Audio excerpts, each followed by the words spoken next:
Hello મિત્રો, જો તમે તમારી વાડીએ સોલાર ફિટ કરી હોય તો આ જે બોક્સ છે એમાં 3 મીટર આવે, એમાં તમારું સોલારનું મીટર આવે. તો અમુક સોલારવાળા રિપેરિંગ સરખું નથી કરતા, તો ક્યાંક ને ક્યાંક આ લઘુમાં વાંધો હોય છે. તો તમારા લઘુ જો આ લઘુ છે બધી બળી ગઈ છે, બરાબર ને? આ સોલારવાળાને વ્યવસ્થિત લઘુ ફિટ કરવી પડે, પણ અમે જીબીવાળા અત્યારે અહીંયા આવ્યા છીએ તો લઘુ અમે ફિટ કરી દઈશું વ્યવસ્થિત. તો ગમે ત્યારે સોલાર નખાવો તો સોલારવાળાનો નંબર લેવો જરૂરી છે, નકર ભાઈ તમારી ગેરંટી વોરંટી પૂરી થાય તો તમને કોઈ જવાબ નહીં આપે. જેથી કરી તમે એનો જે હેલ્પલાઇન નંબર હોય અથવા કોઈ પણ જેનો નંબર હોય એનો નંબર તમારે રાખવાનો, બરાબર છે?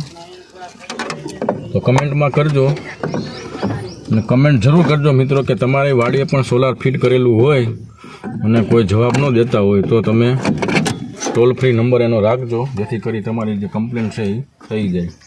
બાકી અમારા જેવા જીબીવાળા અહીંયા ધક્કો ખાય, બીજું તો શું કરે, બરાબર છે? ધ્યાન રાખો. આભાર.